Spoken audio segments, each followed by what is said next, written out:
बच्चों की साइंस की दुनिया, जहां गुब्बारे भी गाना गाते हैं वो भी साइंस की मदद से। हम आपको ये बताएंगे, लेकिन इससे पहले मुझे आपसे कुछ कहना है, इनफैक्ट कुछ पूछना है। पूछो, आज तो मैं भी एकदम तैयार हूँ। कौन है जिसके सिर भी तुम भी, रहता नहीं कभी अकेला, ना कीड़ा ना मकोड़ा, ना जानवर ना पंछी ना सांप ना बिच्छू, बूझो तो कौन है ये? एक क्लू मिलेगा? इस सिर और दुम वाले को केटू बहुत पसंद करती है। केटू को तो कितनी सारी चीजें पसंद है। केटू को बच्चे पसंद है, एक्सपेरिमेंट्स पसंद है, प्रश्न पसंद है, मॉडल पसंद है। तुम भी ना? इन्हीं में से एक है उसका आंसर।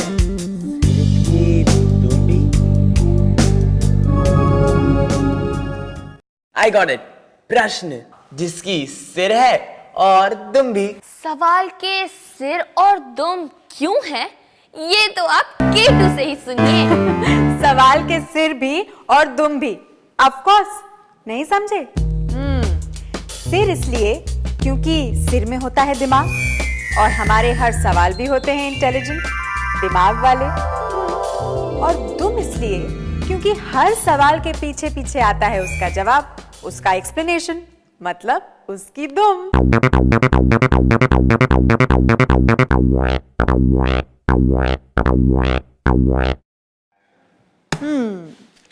K3H2 का, यही तो कहते हैं अपने आप को, हर्ष और हेमा H2।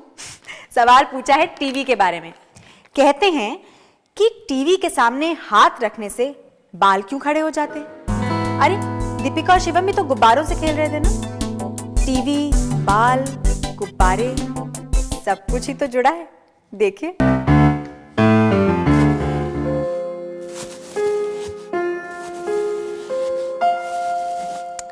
मैं थोड़ी इलेक्ट्रिसिटी प्रोड्यूस कर रही हूँ, स्टैटिक इलेक्ट्रिसिटी। और मैं इस पानी के ट्यूब से एक पतली पानी की धार बनाने की कोशिश कर रहा हूँ।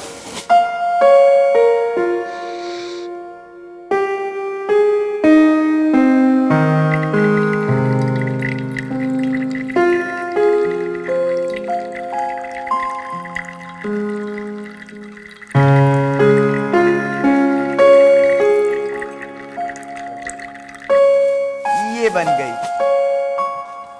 दीपिका, अब जरा बलून पास लाना है इसके, और फिर देखिए साइंस का कमाल।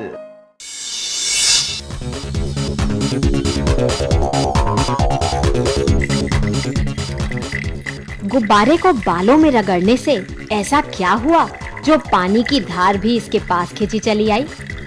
ऐसा ही होता है में ये साइंस हम समझ चुके हैं।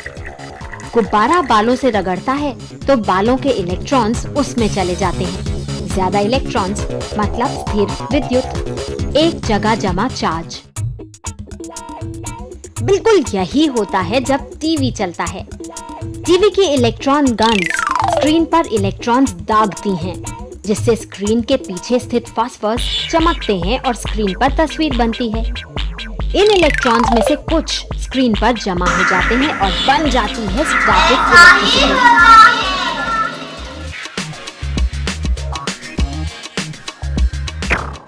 देखिए, थर्मोकोल की बीज तक को स्क्रीन ऊपर खींच लेता है।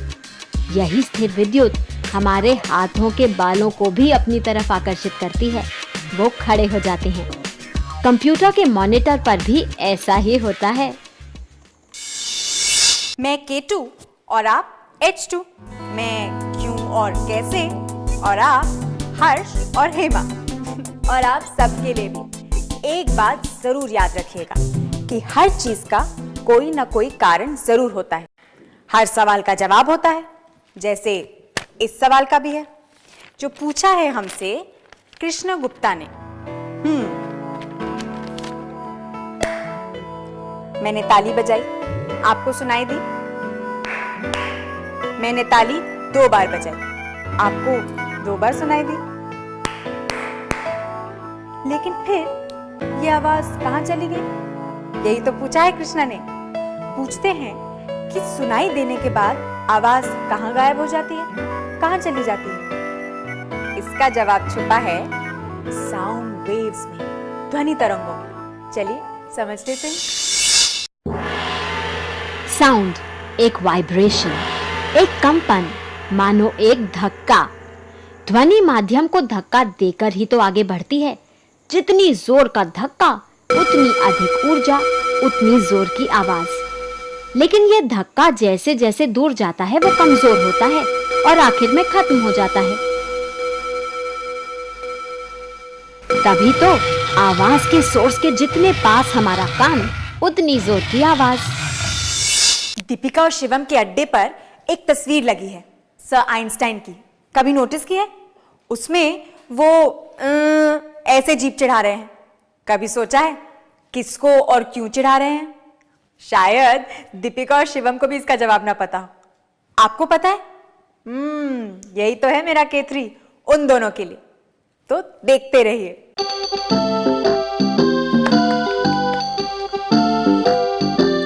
Sir, one photo. So please, sir, one photo. Sir, please, sir, one. So smile. बिल्कुल ऐसा ही हुआ था। सर आइंस्टाइन का बर्थडे था और प्रेस उनके पीछे पीछे लगा था। भाई इन सब चीजों से तंग आकर उन्होंने जीभ चिढ़ा दी। और उन्हें क्या पता था कि उनकी ये फोटो इतनी फेमस हो जाएगी कि हर जगह दिखेगी।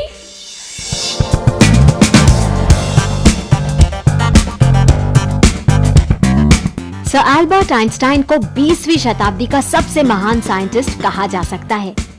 E = mc², theory of relativity के साथ उन्होंने दुनिया को बताया कि मैटर को, पदार्थ को ऊर्जा में बदला जा सकता है।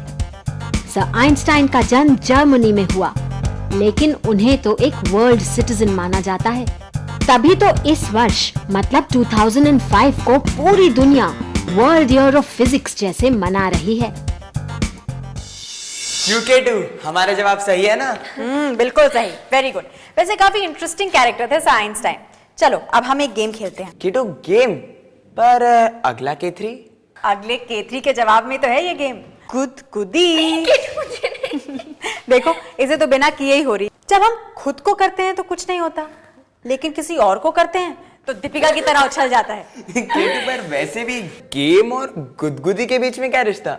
गुदगुदी के सवाल का जवाब इस खेल के साथ। आप भी खेलिए और समझिए कि हम खुद को गुदगुदी क्यों नहीं कर सकते। यही तो है हुलजुम के सवाल का जवाब। देखिए, खेलते हैं एक खेल, रिफ्लेक्स एक्शन का खेल। देखा कितना मुश्किल है किसी दूसरे के ऐसे गिराने पर कार्ड को पकड़ना, लेकिन अगर हम खुद गिराएं तो आसानी से कैच कर सकते हैं। हमारे ब्रेन को पहले ही पता होता है कि कार्ड गिरने वाला है, तो वो कैच के लिए तैयार हो जाता है। खुद करने पर गुदगुदी ना होने का राज भी यही है। जब हम खुद को गुदगुदाते हैं तो हमारे मस्तिष्क को पहले से ही पता होता है कि कोई गुदगुदी करने वाला है। ब्रेन साइंटिस्ट्स ने साबित कर दिया है कि गुदगुदी तो तब होती है जब कोई और करे, और वो भी अचानक। K2 भी बड़ी ही मजेदार है। हमें हंसाती हैं, हंसी की साइंस बताती हैं, फिर कंफ्यूज करती हैं और चली जाती हैं। और वो भी अचानक। हमने तो सिर्फ एक K3 पूछा था। 2 लेटर्स में एक क्वेश्चन, थोड़ा डिफिकल्ट है, ध्यान से सुनिए। तो क्वेश्चन ये है कि हाइड्रोजन जल जाता है और ऑक्सीजन जलने को सपोर्ट करता है ना? लेकिन हाइड्रोजन और ऑक्सीजन मिलके वाटर बनाते हैं, और वाटर आग को बुझाता है। बड़ा ही गोलम गोल क्वेश्चन है, मुझे तो कुछ भी समझ में नहीं आया। मुझे भी कुछ नहीं समझ में आया, लेकिन बात तो ये है कि K2 ने भी इसका जवाब नहीं दिया। कहने लगी खीरा, मुझे खीरा खाना है, और फट से चली गई। खीरा मुझे बहुत पसंद है, और नमक लगे खीरे का तो स्वाद ही और है। अरे भाई, इस नमक में छिपा है आपका जवाब। मैं आपके सवालों का जवाब ही तो दे रही हूं संदीप और अभिषेक जी। अरे भाई, ये साइंस की दुनिया है और यहाँ ऐसा ही होता है। देखिए, सोडियम जहरीली है, क्लोरीन भी विषैली, पर दोनों मिलकर बनाते हैं नमक। नमक जो जहरीला नहीं बल्कि हमारे लिए जरूरी है।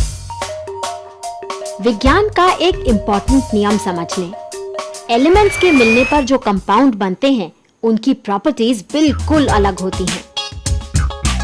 अब बात पानी की। गुब्बारे में भर देते हैं हाइड्रोजन और ऑक्सीजन, दोनों मिलते हैं तो लगती है आग और बन जाता है पानी, वाटर, H2O। पानी जिसकी प्रॉपर्टीज हाइड्रोजन और ऑक्सीजन से बिल्कुल अलग। पानी तो वो मॉलिक्यूल है जो हाइड्रोजन और ऑक्सीजन के साथ जलने से बनता है।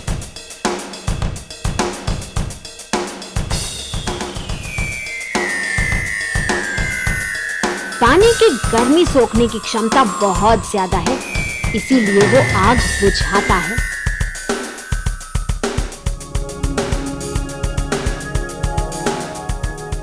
शिवम, तुम क्यों नहीं समझ रहे हो? पानी बॉईल होता है। नहीं दीपिका, बॉईल नहीं होता, वरना हमारा हाथ जल जाता।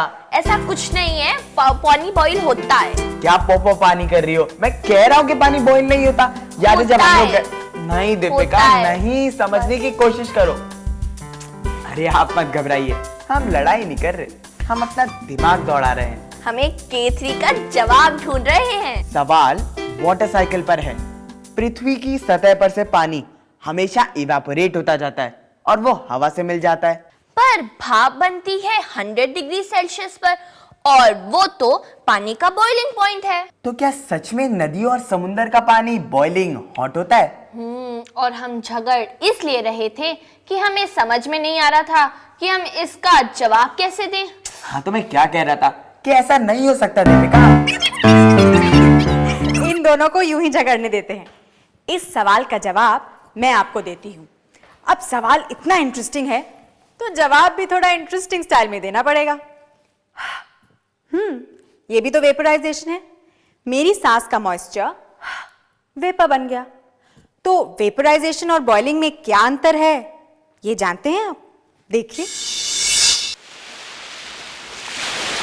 समुंदर का पानी अगर उबल रहा होता तो क्या ये मछुआरे उसमें खड़े हो पाते? क्या समुंदर के अंदर सभी जीव बॉईल नहीं हो जाते? पर सच है कि समुंदर का पानी इस वक्त भी भाप बन रहा है, वाष्पीकरण जो होती है सतह पर। इसमें पानी के हाई एनर्जी मॉलिक्यूल्स भाप बनकर हवा में मिल जाते हैं, लेकिन समुंदर का पानी उबल नहीं रहा होता। दूसरी तरफ बॉइलिंग या उबलना, ये एक बल्क प्रोसेस है जिसमें पूरे लिक्विड का तापमान बॉइलिंग पॉइंट पर है। केतली के सभी मॉलिक्यूल्स इस वक्त 100 डिग्री सेल्सियस पर भाप तेजी से बन रही है। सब तरफ बुलबुले उठ रहे हैं। एक फैक्ट याद रखें, पानी को आप कितना भी गर्म करें वो 100 डिग्री सेल्सियस से ज्यादा गर्म नहीं हो सकता। केटू का तो कोई जवाब नहीं है। ऑफ कोर्स उनका जवाब है। इनफैक्ट उनके पास तो हर चीज का जवाब है। तुम्हें लगता है कि केटू को पता होगा कि कुत्ते की नाक ठंडी क्यों होती है? क्या? ये कैसा क्वेश्चन है? बहुत अच्छा क्वेश्चन है। इसे भेजा है तनुश्री सेन ने जमशेदपुर से। तो चलो केटू से पूछते हैं कि क्या इसका भी कोई साइंटिफिक रीजन है। डॉगीज की नाकें ठंडी क्यों होती हैं? ठंडी और गीली।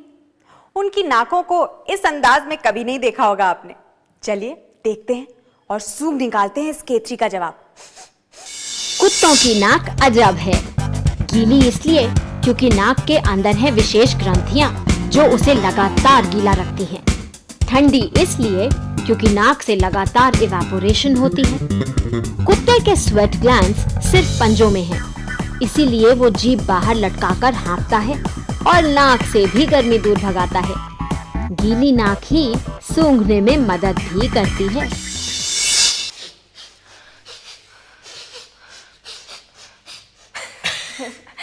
कुत्तों की सूंघने की क्षमता हमसे बहुत ज्यादा होती है।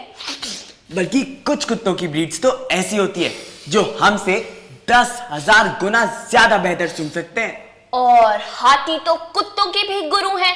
आपको तो पता ही है उनकी नाक कहाँ होती है।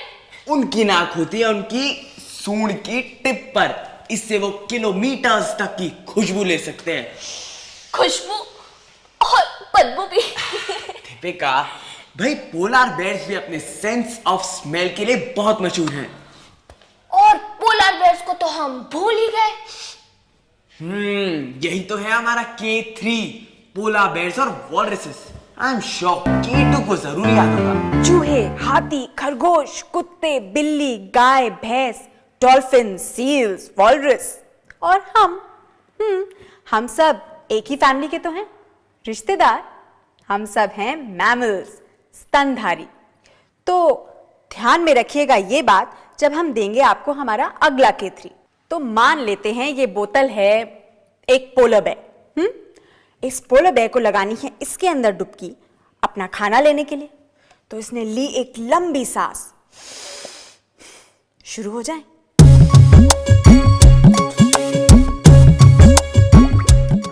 अब अंदर जाकर ये छोड़ेगा अपनी सांस।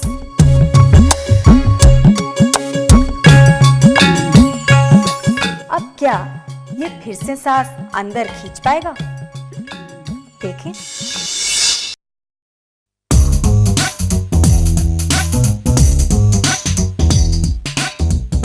ये दोनों मैमल्स हैं स्तनधारी। खाने की तलाश में पानी के अंदर जाना पड़ता है, लेकिन सांस रोककर। कोई भी मैमल पानी में सांस नहीं ले सकता। पोलार बेयर गोता लगाता है और 2 मिनट तक अंदर रह सकता है। पानी के अंदर सांस लेने के लिए बनी है तो सिर्फ मछलियां। मुंह से पानी अंदर, जो गिल्स के ऊपर से बहता है और उसमें घुली ऑक्सीजन मछली अंदर ले लेती है।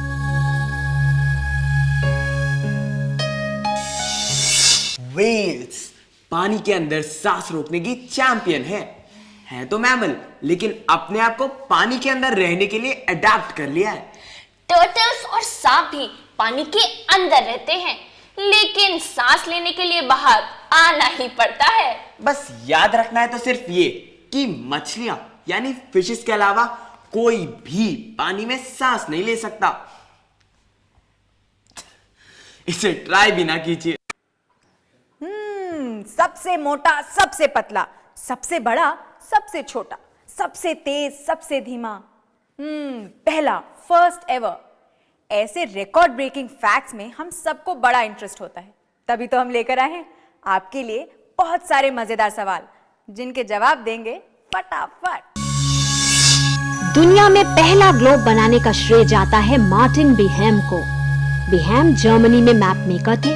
नक्शे बनाना उनका काम। एलिमेंट्स में हाईएस्ट बॉइलिंग पॉइंट है टंगस्टन का। स्टैंडर्ड प्रेशर पर 5000 केल्विन से भी ज्यादा। पीरियोडिक टेबल में उसका पड़ोसी रीनियम भी उसकी टक्कर का है। इस हाईएस्ट बॉइलिंग पॉइंट के कारण टंगस्टन का इस्तेमाल बहुत सी चीजों में किया जाता है। पहली ईमेल भेजने का श्रेय जाता है इंजीनियर रे टॉमलिंसन को। वर्ष 1971। पहली इलेक्ट्रॉन मेल टॉमलिंसन ने खुद को भेजी, अगल बगल रखे एक कंप्यूटर से दूसरे को। टॉमलिंसन ने ही पहली बार @ सिंबल को यूज किया था। क्या आपको पता है कि पहले बटरफ्लाइज को फ्लटरबाइज कहते थे? फ्लटरबाइज, लेकिन अब हम आपको सिर्फ बाय कह सकते हैं। बस उतना सा ही टाइम बाकी है। लेकिन जाने से पहले जल्दी आपको बता देते हैं इस गुनगुनाते गुब्बारे का राज। हमने इस गुब्बारे के अंदर डाला था ये नट बोल्ट, और देखिए फिर ये गुब्बारा कैसे गुनगुनाता है। तो मिलते हैं अगले हफ्ते इसी दिन इसी समय। हम बच्चों की साइंस की दुनिया में ऐसा ही होता है। ऐसा ही होता है। ऐसा ही होता है।